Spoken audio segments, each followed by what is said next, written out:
एक बात तो पक्की है, अगर आप नेचर लवर हैं और आपकी मंजिल कॉर्बेट नेशनल पार्क है तो सफर की थकान तो आपको नहीं होने वाली, बल्कि कॉर्बेट की पेरिफेरी में पहुंचते ही ना केवल आपके एनर्जी लेवल्स बट आपकी एक्साइटमेंट भी डबल हो जाएगी। रामनगर क्रॉस करके जैसे ही आप सिटी से बाहर आएंगे तो ये आइकॉनिक ब्रिज आपको बता देगा कि आपकी पहली मंजिल धनगढ़ी गेट अब ज्यादा दूर नहीं है।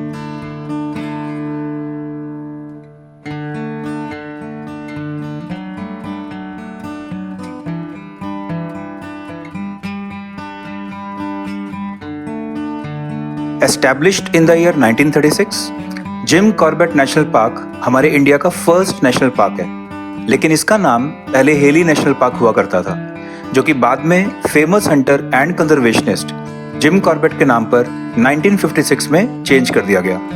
कॉर्बेट टाइगर रिजर्व के ऑफिशियल पोर्टल corbetonline.uk.gov.in पर अगर आप जाएंगे तो आपको कॉर्बेट में बिजरानी, झिरना, दुर्गा देवी, ढेला जैसी कई जोन्स की बुकिंग करने को मिलेगी, लेकिन हर जंगल लवर की पहली पसंद है डिकाला जोन, जिसके लिए आपको धनगढ़ी गेट पर आकर अपना परमिट चेक करवाना होता है और कॉर्बेट पार्क में एंट्री लेनी होती है। ये जोन 15 नवंबर से 15 जून तक ओपन रहती है और इसकी बुकिंग आप इसी ऑनलाइन पोर्टल के थ्रू बड़ी आसानी से कर सकते हैं। अपना परमिट चेक करवाने के बाद हम बढ़ चले अपनी मंजिल डिकाला फॉरेस्ट रेस्ट हाउस की तरफ। Dhikala FRH Ramganga river as well as reservoir के एकदम पास सिचुएटेड है और इस जगह की ब्यूटी देखते ही बनती है। जंगल का सफर शुरू होते ही दो चीजें आप 100% नोटिस करेंगे। पहली ये कि आपका मोबाइल का सिग्नल बंद हो जाएगा और आज की दुनिया में इससे बड़ा सुकून किसी के लिए और कुछ हो ही नहीं सकता। और दूसरा ये कि हवा में एक जबरदस्त महक आने लगेगी जो आपको बता देगी कि आपकी बॉडी को इस साफ हवा की कितनी जरूरत है।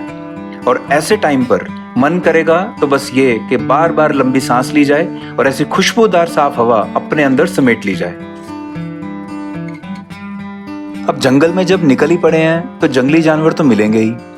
तो सबसे पहले हमारा वेलकम किया इस मॉनिटर लिजर्ड ने, जो बड़े आराम से सड़क पर बीचों बीच बैठी हुई थी। जिप्सी को आता देखकर इसने हमें रास्ता तो दे दिया पर एक मैसेज भी दे दिया कि अब हम इसकी टेरिटरी में हैं, सो रूल्स अब ह्यूमंस के नहीं बल्कि एनिमल्स के फॉलो होंगे। डिकाला तक की इस ब्यूटीफुल जर्नी को और ब्यूटीफुल बनाने के लिए हमने सोचा क्यों ना छोटू से ही कुछ बातें कर ली जाएं। छोटू, यहाँ पे डिकाला जाते हुए रास्ते में कभी कुछ दिख जाता है? हाँ सर, कुछ दिनों पहले जो मेरे दिल्ली से सर आते हैं ना, तो सर यहाँ पे फार्म पे एक मेल टाइगर दिखा था सर, करीबन 12 बजे के आसपास का, दोपहर के टाइम पे दिखा था। अच्छा, और बड़ा साइज था क्या? बड़ा साइज था, फुल। तुम्हें यहाँ पे कितना टाइम हो गया? सर मुझे करीबन हो गए 6-7 साल। अच्छा, और टाइगर और लेपर्ड घूमने के लिए बचपन से आ रहा हूँ। अच्छा, यहीं पे पले बड़े हो? हाँ सर, मतलब कि प्रॉपर सर रहने वाला सर कानपुर का हुआ मैं। हाँ। यहाँ पे हमारी बुआ जी, ताऊ जी सब जॉब करते थे ना फॉरवर्ड में, तो उनके संग मतलब घूमने आता रहता था। पहले जो हमारे बड़े भैया थे सर वो भी घर से चलाए थे और गाइड भी हैं वो, और गाइड से हट गए हैं वो, तो फॉरेस्ट गार्ड बन गए, तो ताऊ के लड़के हैं सर। अच्छा, वो हट गए हैं, तो तब से मतलब जब से छोटा हूँ मतलब बहुत संभाला है, तो मैं घूमने के लिए आ रहा था। आखिरी बार टाइगर या लेपर्ड कब देखा था? ये सर मैंने देखा था टाइगर, तो सर मैंने देखिए परसों दिखाला आया था, परसों दिखाया मुझे, बट लेपर्ड का सर करीबन 2-1 महीने हो गए। छोटू से बातें करते और इतने ब्यूटीफुल जंगल को एक्सप्लोर करते वक्त कब निकल गया पता नहीं चला। पूरे रास्ते आपको तरह तरह के बर्ड्स की कॉल्स सुनाई देती रहेंगी और किस्मत बहुत अच्छी हुई तो टाइगर भी ऑन रोड वॉक करता मिल सकता है।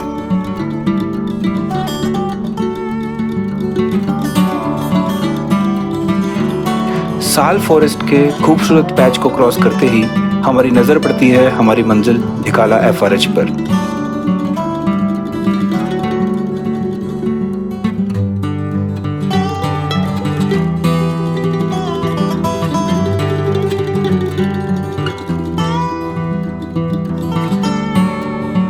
इस वक्त दिन के 2:30 बज चुके हैं और सफारी का टाइम है 3 बजे। तो चलिए जल्दी से रूम में चेक इन करते हैं और निकलते हैं अपनी सफारी पर।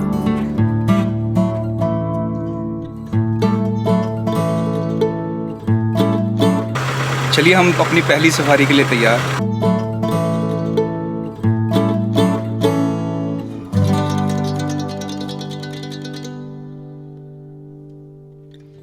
मेरा मेरा नाम सुनील फलाद है, मैं पाक गाइड हूँ और हमने अभी अभी अपनी फर्स्ट सफारी स्टार्ट की है।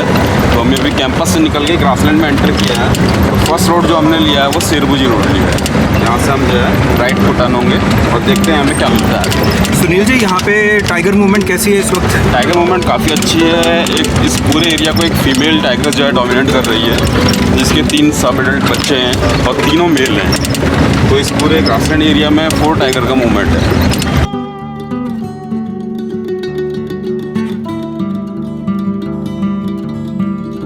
डिकाला ग्रासलैंड्स में आपको वो नज़ारा मिलेगा जो शायद ही इंडिया के किसी नेशनल पार्क में मिलता हो।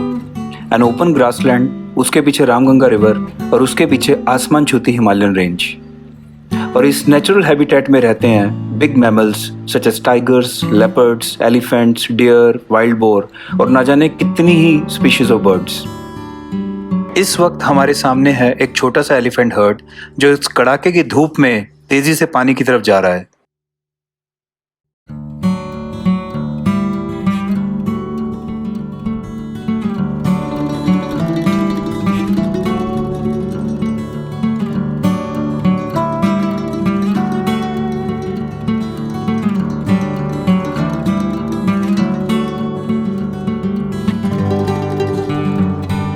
एलिफेंट्स को थोड़ी देर देखने के बाद अब हम बढ़ रहे हैं मोटा साल की तरफ।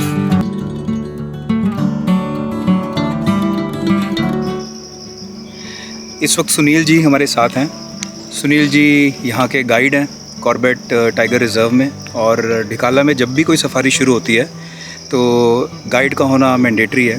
तो सुनील जी, थोड़ा सा आप अपने बारे में बताइए, आपको कितना टाइम हो गया कॉर्बेट में? मुझे अभी यहाँ पे वर्किंग होते हुए 2 साल हो गए। इससे पहले मैं पॉलुलर कंजर्वेशन में था। अच्छा रिजॉर्ट के थ्रू हम बर्डिंग वगैरह एक्टिविटी करते थे। ओके। कॉर्बेट में एज ए गाइड जो है 2रा साल है। अच्छा जी। और कैसा लग रहा है आपको, कैसा एक्सपीरियंस है अभी तक बहुत आपका? अच्छा, काफ़ी एक्सपीरियंस है। डेली जो है न्यू चैलेंज मिलता है, क्योंकि टाइगर को ढूंढना अपने आप में एक बहुत बड़ा हुआ है।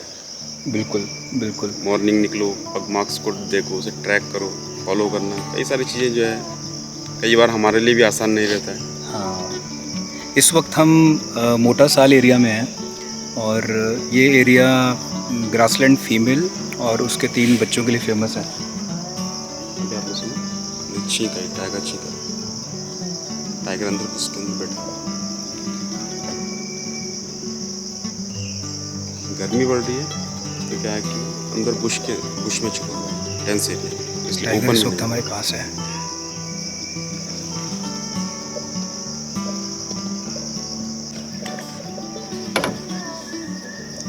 अभी अभी हमें यहाँ पे टाइगर दिखा है, वो अंदर सो रहा है। हम यहाँ पे उसको एक ओपनिंग के बीच में से देख पा रहे हैं।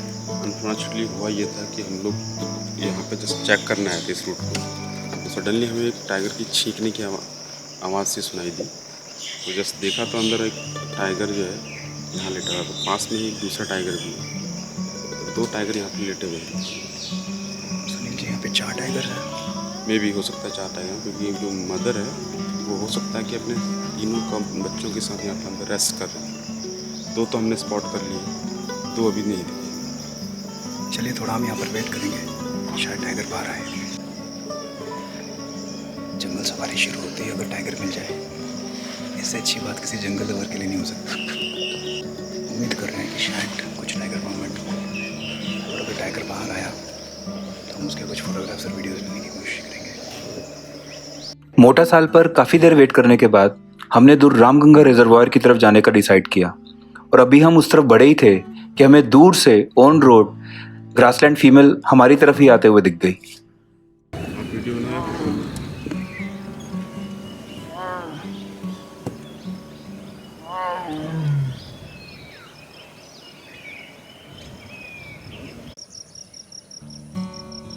ये टाइग्रेस मोटा साल की तरफ ही जा रही थी, और उसकी कॉलिंग से साफ पता लग रहा था कि वो अपने बच्चों को कॉल कर रही है।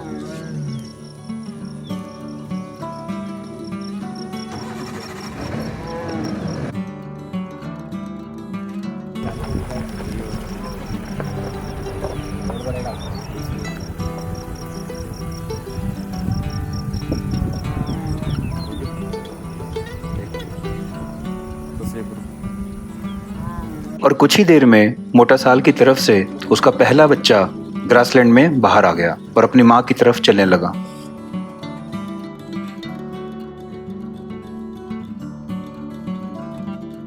देखते ही देखते उसके तीनों बच्चे बाहर आ गए और अपनी माँ से मिलकर अपना लाड जताने लगे।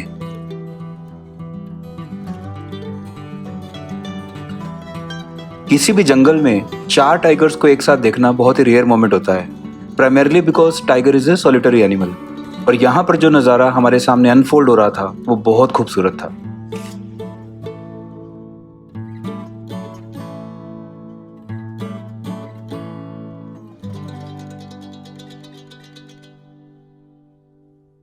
चारों टाइगर्स जिस तरह से वापस रिजर्वायर की तरफ जा रहे थे उससे ये तो क्लियर था कि ग्रासलैंड फीमेल उन्हें किसी पर्टिकुलर स्पॉट पर ले जा रही है। शायद एक किल हो जो फीमेल ने आज या कल रात को करी हो और अब अपने बच्चों को खाना खिलाने उस किल की तरफ लेकर जा रही है।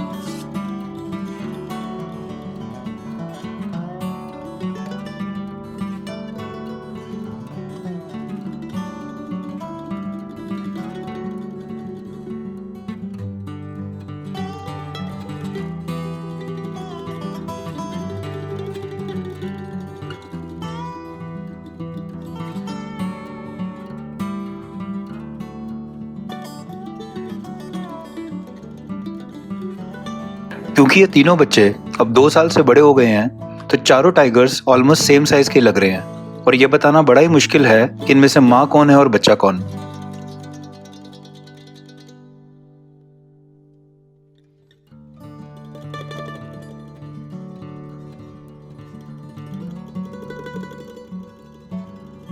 एक चीज अगर आप नोटिस करें तो आपको माँ के साथ 2 ही बच्चे ज्यादातर साथ चलते दिखेंगे।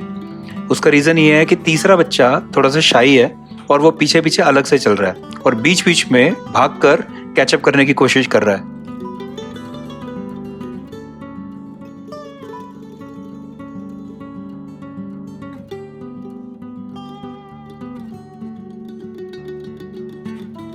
तीनों बच्चे लगातार माँ को फॉलो करते हुए ग्रासलैंड में चलते जा रहे हैं और दूसरी तरफ सड़क पर जिप्सीज में सवार जंगल लवर्स ये सारा एक्शन रिकॉर्ड कर रहे हैं।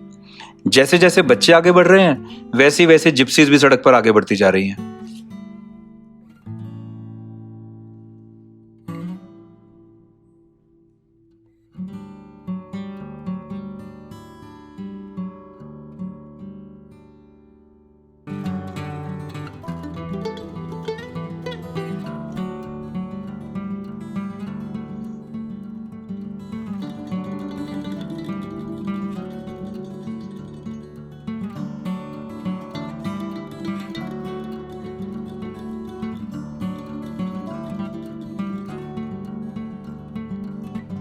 थोड़ी देर के लिए माँ और 2 बच्चे सड़क पर ही आ जाते हैं और सब फोटोग्राफर्स को जिस मौके की तलाश थी वो मिल जाता है, यानी कि टाइगर ऑन रोड को फोटोग्राफ करना।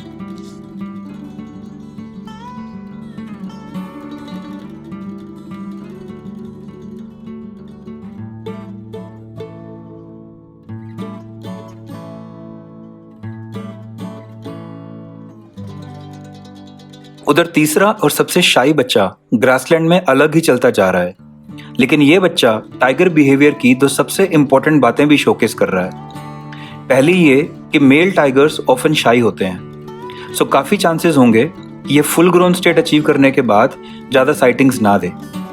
और दूसरी बात ये कि टाइगर सॉलिटरी एनिमल है और ये बच्चा भी अभी से सॉलिटरी बिहेवियर शो कर रहा है।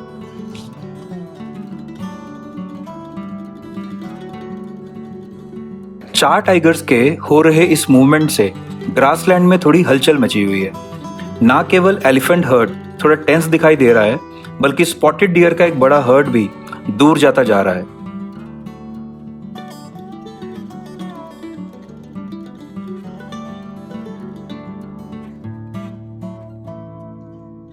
फाइनली चारों टाइगर्स ग्रासलैंड के दूसरे एंड तक पहुंच जाते हैं और वापस से घने जंगल में गायब हो जाते हैं। मज़ा आ गया। हम लोग मोटा साल पे वेट कर रहे थे और सुनील जी की काबिलियत थी कि इन्होंने अंदर टाइगर को चीखते हुए सुना और हम लोगों ने काफ़ी देर वहीं पे वेट करी। सुनील जी हमें काफ़ी देर तक वहीं इन्होंने खड़े रखा और थोड़ी देर बाद हम दूसरी तरफ आए ग्रासलैंड में तो हमें 2 जिप्सियाँ खड़ी हुई दिखी और जब उनके पास गए तो देखा कि ग्रासलैंड फीमेल जो यहाँ की डोमिनेंट फीमेल टाइग्रेस है वो अपने बच्चों को कॉल कर रही थी। तो सुनील जी आप बताइए आगे क्या हुआ।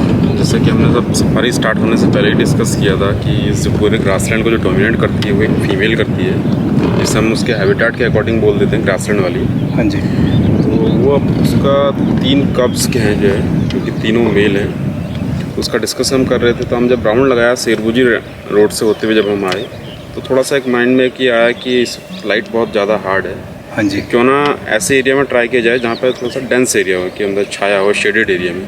तो हम उसी ट्रैक से हम सीधे आपका मोटरसाल की तरफ को आए और सडनली मोटरसाल पे जैसे ही हम अंदर आए हैं और थोड़ी सी 2 सेकंड के लिए रुके तो टाइगर के छींकने की आवाज़ आई। मैंने आपको बताया भी। हाँ। तो छींकने की आवाज़ आई तो सडनली फिर दूसरा भी टाइगर छींका तो हमें ये महसूस हुआ कि यहाँ अंदर शायद टाइगर लेटा हुआ है। तो हमने ध्यान से देखा तो 2 टाइगर वहाँ अंदर लेटे हुए थे। हाँ। और एक उसके पीछे लेटा हुआ था अंदर। हाँ जी।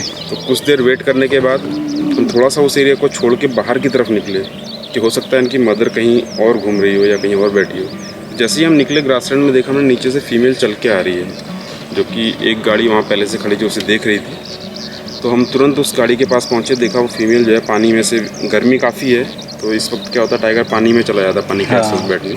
तो पानी से बैठ के जो है टाइगर चली आ रही है और कंटिन्यू आवाज़ दे रही थी अपने बच्चों को, जैसे कि आप वीडियो में देखोगे भी। जब उसने आवाज़ दी तो बच्चों ने जैसी आवाज़ सुनी तीनों बच्चे विदिन सेकंड भागते हुए माँ के पास आए। हाँ। और चारों एक साथ कलेक्ट होकर फिर जो है पूरा उसमें चलना उन्होंने स्टार्ट किया, वॉक कर। बिल्कुल। और 4 टाइगर्स को पूरा फॉलो करते हुए पूरा साथ देखते हुए आए और अभी वो एट द एंड जाके चले गए, बुशेस में जाके छिप गई है। पीछे स्पॉटेड डियर का कॉल भी आ रहा है, अलार्म कॉल जो है। हाँ जी। तो अभी थोड़ा सा क्या वहाँ पे कोई किल हो सकता है क्या? मे भी हो सकता है फीमेल ने वहाँ पे किल किया हो, क्योंकि वो जिस तरह से आई है उसने आवाज़ लगाई है, बच्चों को बुलाया, फिर बच्चों को अपने साथ ले गई है। तो इससे यही आइडिया लग रहा है कि हो सकता है उसने वहाँ किल किया है। तो टाइगर के बच्चे मैंने ये सुना सुनील जी कि हमेशा ज़्यादातर 2 साल तक इकट्ठे रहते हैं माँ के साथ। तो ये बच्चे 2 साल से बड़े नहीं हो चुके? देखिए मेल जो है 2.5 साल तक माँ के साथ रहता है अक्सर। अच्छा।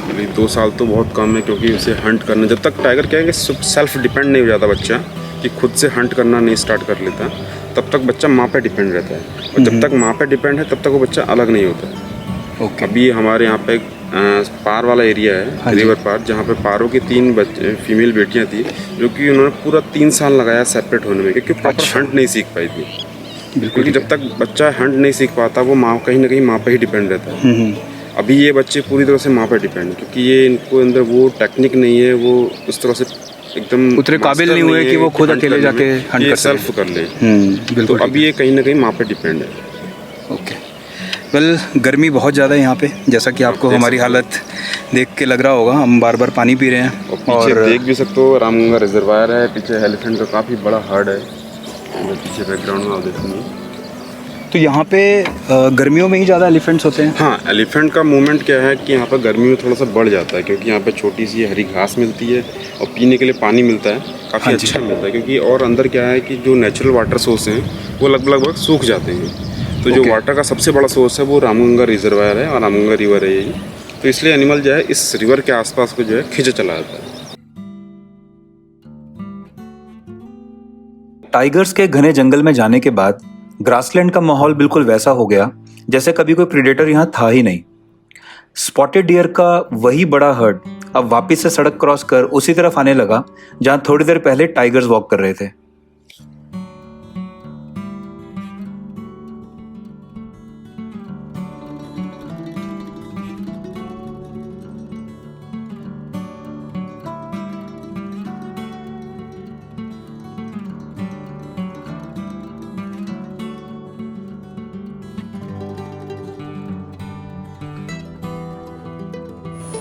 सुनील जी, इस एरिया में पहले सांबा नाम का डोमिनेंट मेल हुआ करता था। हाँ, यहाँ पे एक सांबा नाम का डोमिनेंट मेल हुआ करता था, जो कि क्या था, काफ़ी उसकी एज हो गई थी, ओल्ड हो गया था और उसके कैनाइन जो थे टूट चुके थे। तो उसने कई बार क्या हुआ कि डिपार्टमेंट पे और जिप्सी व्हीकल पे जो है उसने चार्ज भी किया, जिस कारण उसको रेस्क्यू कर लिया गया और उसको जो है रेस्क्यू सेंटर में रखा गया है। तो अभी यहाँ पे कोई डोमिनेंट मेल है? अभी यहाँ पे कोई डोमिनेंट मेल नहीं है। अच्छा। यही सबसे बड़ी प्रॉब्लम हो रही है कि अभी यहाँ इस एरिया में डोमिनेंट मेल नहीं है, क्योंकि हमारा पार वाले एरिया में 3 फीमेल्स घूम रही हैं तो उधर भी कोई मेल नहीं है, तो इसलिए अभी वो जो है मीटिंग के लिए ट्राई कर रहे हैं, घूम रहे हैं, मूवमेंट कर रहे हैं। तो अभी इस एरिया में एक डोमिनेंट मेल की कमी है। तो आई होप जो ये तीनों बच्चे हैं ये बड़े हो जाएं तो इनमें से हो सकता है इनमें से कोई dominant male निकल कोई आए। एक बच्चा इधर रुक जाए, तो वो डोमिनेंट मेल की कमी पूरी हो सकती है। वैसे ये भी कमाल की बात है कि ग्रासलैंड में 3 मेल टाइगर्स हैं और पार में 3 फीमेल टाइगर्स हैं। टाइगर, ये बहुत उसकी बात बस इनका संगम होना बचा हुआ है। बस।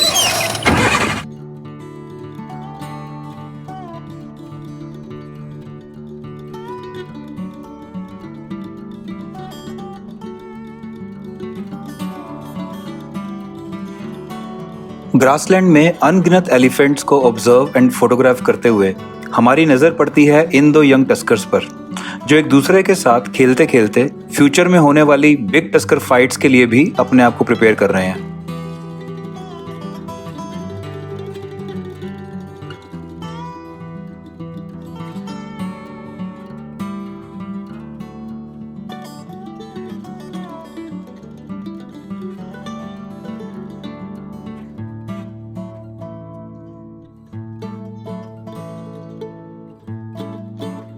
क्योंकि सफारी में अभी 1 घंटा और बचा है, तो हम चल पड़े हैं सांबर रोड की तरफ, जहां से हम पार निकल जाएंगे और वहां की वाइल्ड लाइफ कैप्चर करेंगे। अभी हम सांबर रोड पहुंचे ही हैं कि हमारे लिए तो यहाँ एक और सरप्राइज पहले से रेडी है।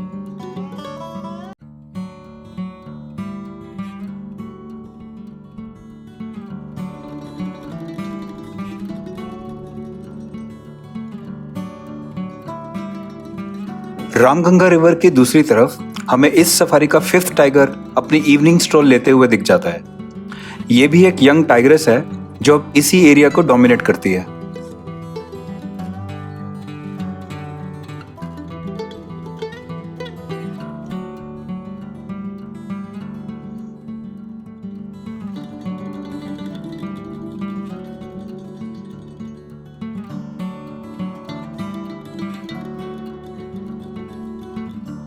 Well, it's raining tigers in Corbett today. 4 tiger अभी हम देख कर आ रहे हैं ग्रासलैंड में। ग्रासलैंड फीमेल और उसके 3 बच्चे। और हमने सिर्फ सोचा ही था कि हम थोड़ा सा एलिफेंट्स और बाकी वाइल्ड लाइफ को कैप्चर करेंगे कि इतने में हमने सिग्नल आया जिप्सीज को बड़ी तेज़ी से पार की तरफ आते हुए देखा, और अभी हम पार पहुँचे ही हैं कि हमें एक और टाइगर देखा। सीढ़ू जी, कौन सा टाइगर था ये? अभी हम जैसे ग्रासलैंड में एलिफेंट का फोटो ले रहे थे, सडनली हमें दिखा कि एक व्हीकल जो है पार की तरफ मूव कर रहा था। तो हमें कुछ थोड़ा सा ये डाउट हुआ कि मेरे भी कहीं टाइगर दिखा, तो हमने भी उस व्हीकल को फॉलो किया। तो हम जैसे ही सांबर रोड में एंटर हुए तो हमें रिवर पार किनारे किनारे एक टाइगरस जो है वॉक करती हुई दिखी, जो कि पारो की बेटी है। 3 बच्चियों में से एक टाइगरस है। तो अभी हम उसे देख रहे हैं।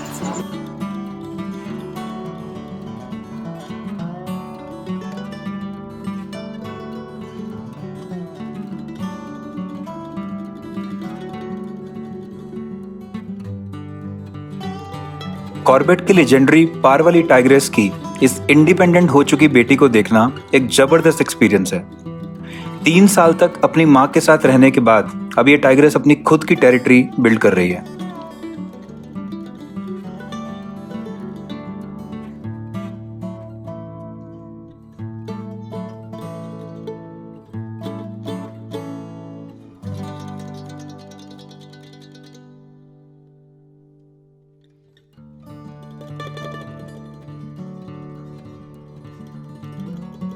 जैसे जैसे दिन ढल रहा है, वैसे वैसे ये टाइग्रेस भी अपनी टेरिटरी की सेंट मार्किंग करते हुए अपनी डायरेक्शन में बढ़ती जा रही है। शायद आज इसका पेट भरा हुआ है और इसे शिकार करने की कोई जल्दी नहीं है।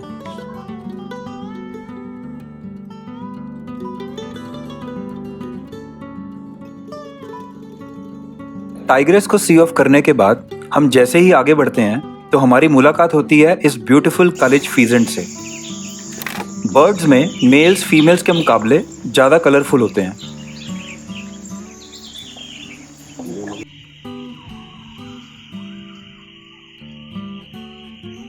और एक कॉलेज फीजेंट भी अपने ब्यूटीफुल वाइट क्रेस्ट और कलर्स के साथ सबका दिल जीत रहा है।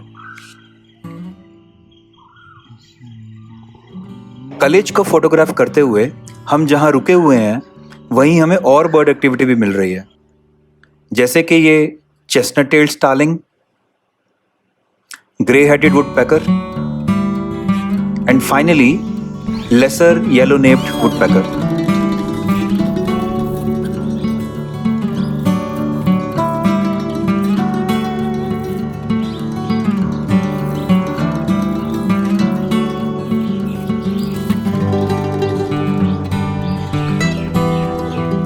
इंडिया में आपको वुडपैकर्स की ऑलमोस्ट 12 स्पीशीज मिल जाएंगी और yellow naped woodpeckers along with golden back woodpeckers उन 12 स्पीशीज में से सबसे कलरफुल वुडपैकर्स में काउंट होते हैं।